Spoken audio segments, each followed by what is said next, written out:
on that note, let's kick off and talk about garlic. Is garlic something that's part of your diet, Ed? Oh yeah, I It love is? garlic. Yeah, and I'm a big believer in the medicinal values of garlic. Sure.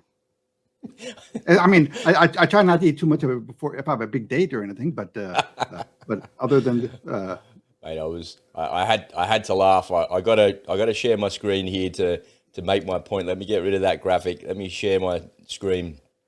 Um, I tell you, man, this is just absolutely ridiculous. Australian garlic kills COVID-19, says Doherty Institute. So this is not me. Garlic might not just be good for keeping vampires away, but also COVID-19 and the common flu. No fucking shit. According to new research being released on Wednesday. This is not new research. If I scroll further down somewhere here in this article, I'm not sure if it's in this article. Here it is here. This is the strange contradiction, right? According to new research being released on Wednesday. So that was yesterday that it was released. Today is Thursday here in Sydney. And if I scroll down here, it says, this is how fucking ridiculous this is. People have been taking garlic since the days of the pyramids before Christ because of the health benefits. No shit. Garlic is known to be good for killing bacteria. It's been long used in traditional Chinese medicine. People have been joking with me that it might be good for social distancing as well. Now, there's a bunch of reports out there. You can find them on social media. I'm sure you're seeing it on mainstream media as well. And I'm sure you're seeing that come through your social media feed as well. But who knew? Who knew that garlic was going to solve the problem? Didn't we know that ivermectin was going to solve the problem? Didn't we know that zinc was going to solve the problem and vitamin D, just going outside, maybe going for a walk in the sunshine when you're feeling a bit shit, maybe drinking some water and traditional things for looking after you when you've got a cold or something like that. Man, oh man, I just imagine how unbelievably stupid these politicians think or feel now after spending hundreds of billions of dollars on a fake experimental thing that you don't know what is in it, that injured and killed thousands of people around the world and destroyed the entire economies in the process. Don't you see, folks? Don't you see that the people in charge are not actually in charge? It wasn't Scott Morrison in charge. It wasn't the health minister in charge. It wasn't. It can't have been. Because if they discovered garlic was the solution, how long have they been sitting on that research? According to that article, it says 18 months. But I promise you, there's some pretty smart, intelligent people out there that already know this shit. Remember the guy with ivermectin came out? He's an Australian doctor. He's the one who created or whatever. It's been used since the 1970s, saying that it's a cure-all for all sorts of treatments, everything from stomach ulcers to a range of other problems. And this is the solution here. And if you read in Robert F. Kennedy's book, The Real Anthony Fauci, what he does is he outlines and details in great detail exactly how they shut that down, how they shut down the complementary medicine. I'm not sure what they call it there in America. It's called complementary medicine here in Australia. Anything you can buy over the counter that's like a natural remedy, that's what you would call it. And they shut that argument down completely. And garlic fits squarely into that complementary medicine remit. And if I look a little bit closer and I look at the summary, so if I grab that article and ask the AI to tell me something more about that article or summarize it a little bit, they've actually patented their finding. So there's a way for these folks to make money, but who's making money? The Doherty Institute? Who are they? They're like a research institute or something like that. But the question is, what are they not? They're not a pharmaceutical company, are they? So, you're free to choose as a free sovereign person in this world whether or not you want to take those garlic tablets or you don't. But man, oh man, it just says to me that the people that were in charge during it kind of amplifies and proves to me again that they definitely weren't in charge at all. And it also shows me how unbelievably stupid they were. And it validates me saying, I don't know, I feel personally validated by that story because I've been saying for a while now, whatever you do, don't do what a politician says. They are fucking morons. And when you look at doctors like Dr. McCullough, he came out and said part of the problem that they had with COVID, and he got struck off the register in America because he was actually treating patients. So he's at the coal face of it, treating patients, and they went, no, you're not to treat patients, get out.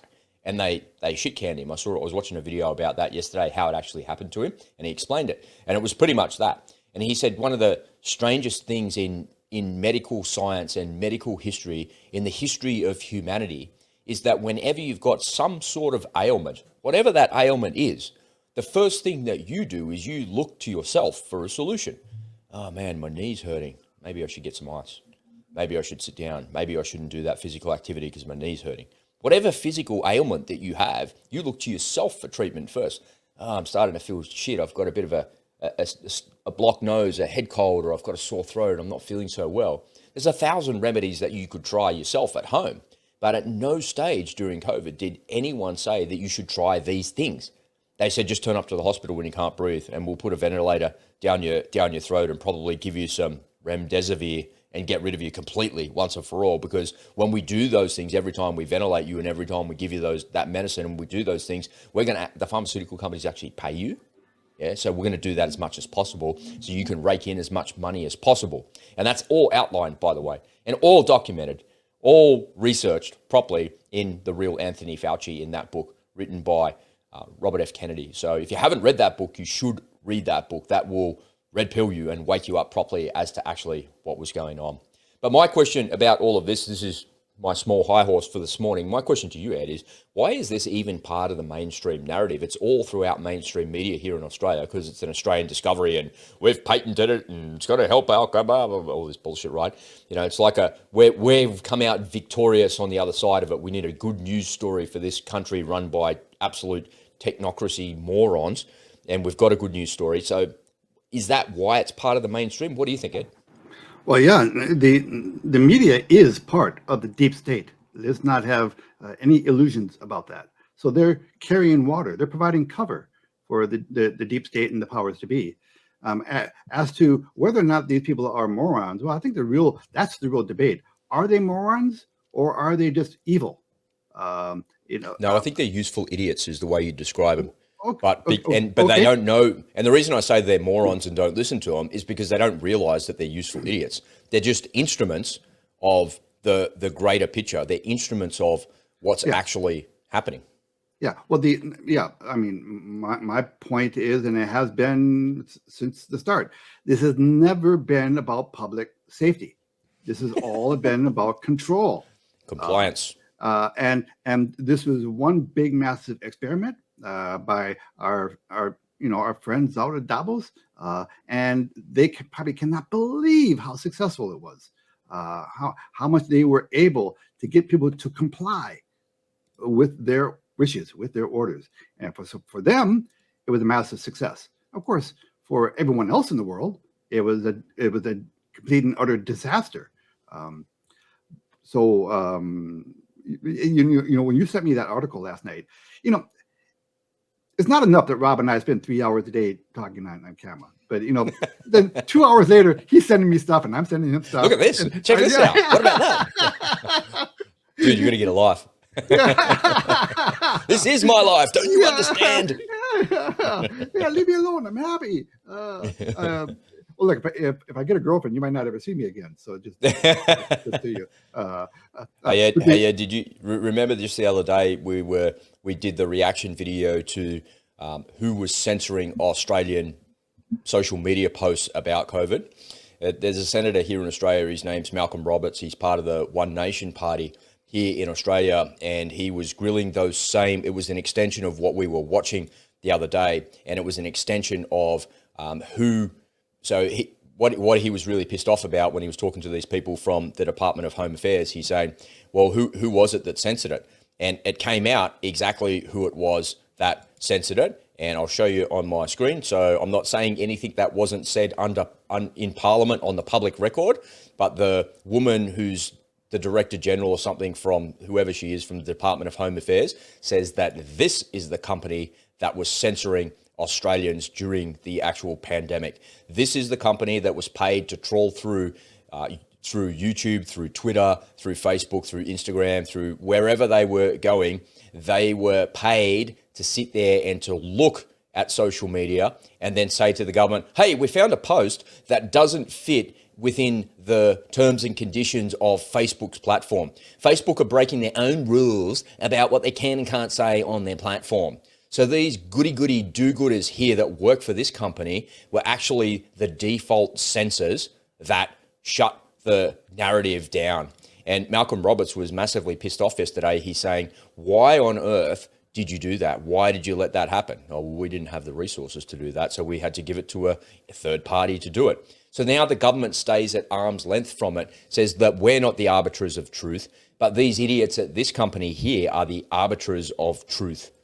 They're the ones saying the arbiters of truth. And Malcolm Roberts said, so now can you tell me, were my social media posts throttled or taken down? Can you find that out? Oh, we can't find out that individual information. And he said, yes, you can. You'll take that on notice and you'll go and find out if I was censored and if my fellow senator here was censored. And who else was censored, by the way? Why were they censored? What were they censored for? Take it on notice and show me what they were censored for. And he was getting pretty riled up. And the bureaucrats are sitting there in the middle, pretending like they have no control. And they're like, I don't really know. I'm not sure. The health department employed that IT company, and they've got a whole bunch of people sitting there all day long getting paid hundreds of thousands, probably millions of dollars by the Australian government to trawl through Facebook and Twitter and go, you know what, I think that might be misinformation there because I know better, and I think that guy's full of shit. I think that guy might be a white terrorist as well, by the way, so let's report him. Fuck these people, man. I just, who are they to think that they're the arbiters of truth? And what Australian company puts their hand out to the government and says, yeah, we'll go and figure out who's outside the terms and conditions of Facebook? Why don't you let just Facebook actually do it? Why don't you let the Facebook algorithm do that? Why do we need a third-party company to do that? Those people that work for that company should be ashamed of themselves. They are absolutely disgusting, disgusting human beings that are no better than a communist fascist from Nazi Germany. They're the same. They're of the same ilk. They're the true Nazis. You want to talk about Nazis in society? The Nazis in society are the ones that are censoring you, and the government are the instrument to enable that to happen. But they'll say, we didn't do anything wrong. We just said that to Facebook that it was not within their terms and conditions. But Facebook know that it's not within their terms and conditions. Let the Facebook algorithm do its thing. Why is the government the arbiter of truth? Why is that company and the people and the individuals behind that the arbiter of truth? They're the true fascists, man. They're the fascists that are silencing us. That's the company that was doing it. We know. And in my view, that's the entire narrative collapsing. And now we have this stupid story. Maybe it's timed about garlic. This story is timed about garlic. Yeah, this is how you fix all of these problems. No one goes, oh, wow, that's a great idea. That's really good. I've got some garlic tablets over there. I have garlic in my cooking every day. Yeah, that's really good. But over here, we're saying, look at the shiny object, the garlic. That's the shiny object. And the unspoken truth is, over here, you were being censored by normal people with a job sitting in an office, probably from home on a Zoom call, censoring you like fascists from Nazi Germany in World War II. Unbelievable, man. Makes me go crazy. Yeah, no kidding. Tell us what you really think. Come on, open up a little bit more, Rob. Let me just have a sip of my coffee. It'll calm me down. Right now, I'm sure there is somebody at the WHO taking a note saying, okay, when they have to name the next strain, it has to be, okay, so garlic resistant. When you sent me that article last night, and I read it, and I was finding, I said, you know what? These people did more research on garlic than the WHO did on COVID-19 before they started sending us these jabbers that we had to take. So there's just one thing, Mr. Man. And I'm not a tinfoil hat wearing conspiracy theorist person. I've never really been drawn to those types of things. If the evidence supports something, and people make fun of you, like when you say you'll do your own research and the evidence supports it, they make fun of you. Like, are you a scientist? Are you wearing a white lab coat? No, they're like, no fuckwit. What I'm doing is I'm reading. Yeah, I'm reading. What you're actually doing is you're making fun of me for reading, and you're making fun of me for having an opinion. And the people that make fun of you for doing research and for doing homework and to get to a point where you can make an informed decision about your health, whether or not you're going to put something in your body or not, or whatever it might be. Is it a good idea for me to take creatine when I'm going to train in the gym? Well, maybe, I don't know. I'm 46 years old. I'm pretty healthy. I'm fit. I've been training in the gym my whole life. I'd have to do a whole bunch of research on that. And I'd have to do my own research to figure out whether or not it's good or it's bad to take creatine for myself to, get me on track to the targets that I've set for myself. No one would say anything about that. But if I did research about what could fix a common cold or what could fix a flu, which is worse than a common cold, people suddenly get all angry and hoity-toity about it and say, what are you doing? But here's the thing, and I wanted to preface it by saying I'm not a conspiracy theorist. All I'm doing is reading and listening and forming an opinion and a judgment about what I'm seeing. And what I saw that entire time during COVID, that we were being lied to the whole entire time. Yep. We were being lied to out of the gate. Nobody knew what they were doing, and they just went along with whatever the reactions were, because all of the countries did all of the same things all at the same time. So that, where there's smoke, there's fire. I smell a rat. Something not quite right. But here's the thing, Ed. Tell me this, man. Tell me this. Because even today, a couple of years on, 3 years on, more than 3 years, it's kicked off in January 2020, remember? 3 years on, still to this day, I've never seen it under a microscope. And if you ever watch a news report about Ebola, they'll show you the strain of Ebola. Yeah. If you ever see something about AIDS, they'll show you something like that. But where have you ever seen COVID under a microscope? Well, I have, and I can't remember ever seeing it. No, I haven't. No. You only ever saw a round graphic ball with spiky things on it. Exactly. I've seen the computer-generated thing, which are part of advertisements. They would have that, got to take this, and they have the picture of the, I don't know which artist came up with that. But that's all. Yeah, I've never seen. So in that Australian article that I said to you, so look behind the story here, folks. Look behind it, and you've got to pull the unspoken truth out of it. And let me close out this little segment by sharing this bit here, because it'll get me back on my high horse. We wanted to know if these strains of garlic they're talking about there had the possibility of killing COVID-19, she told the Australian Financial Review. I thought it might fail miserably. We blindly tested over 20 varieties of garlic, that is. We found one of AGP's products could reduce infectious tire of SARS-CoV-2 and influenza by 3 log-fold, so 99.9%. We barely detected any remaining virus genome, indicating nearly complete acuity, viral acuity.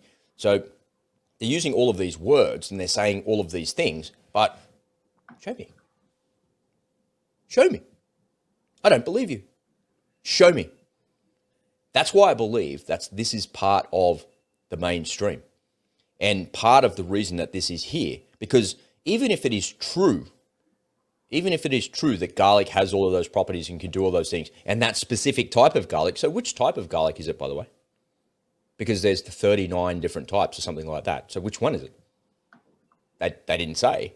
And if it was true, imagine if it was true, man, and you're the scientist with the lab coat, like in the pictures there, you're looking through your microscope and you go, hey man, there's nothing here. I can't see anything. Hang on, just look on the computer. And then you hear them, they're typing in the background, they're looking up at the computer at the screen going, it looks like 99.9% of it's gone. Wouldn't you be recording your screen? Apparently these scientists are way smarter than I am, man. They've gone to university for years, got doctorates, they're academics, they can, they're smart, they know how to put things together, create studies, and analyze statistics. They're really smart, hyper intelligent people, but they just forgot to record their screen or even take a screenshot. They forgot to go on their keyboard and go, where's the key? Control function, print screen, there it is. Fucking serious? Well, if that was a real article, why isn't it supported with a picture of what actually happened? Why aren't you showing me the evidence and the video? All you do is write it in text. And every mainstream media report from every TV station that's been shown in the last 24 hours only shows me that article. It just references that article and references those interviews. It doesn't show me the actual scientific results. Show me the results. But don't show me the results on a piece of paper with a table and some academic fucking bullshit. Show it to me under a microscope. Prove it to me that it's real. I trust you, but I'm trying to verify it, and there's no physical way I can verify it. But when I look at my Twitter, all I see in my Twitter is thousands and thousands of posts about garlic being able to solve this problem. But no one has bothered to verify. Well, let's have a look under the microscope. Where is it? Because I don't know what COVID looks like under the microscope. I can't see it. I've never seen it. No one's ever shown it to me. No one on either side of this argument. And now you're telling me garlic fixes something that I can't see? Come on, man, please. I don't believe anything that anybody says, especially Channel 9 fucking news here in Sydney. I think you're being a little unreasonable, Rob. Oh, come on. I mean, as far as all of their garlic research might have been on one computer, and the junior analyst brought in his cat that day, and the cat stepped on the delete button, and now they got to start all over again. So you never know. Maybe this is all inadvertently. Just showing the video here that I've got as you're talking there, as you're commentating and offering your comments, I'm playing the video of the narrative collapsing. And so for people listening to this as a podcast, there's a flatbed truck and it's full of styrofoam boxes with something in it, and it's on fire. And this is what I believe is actually happening to the narrative, because now Elon Musk has taken over in Twitter, you're able to say these things. You're able to show the truth.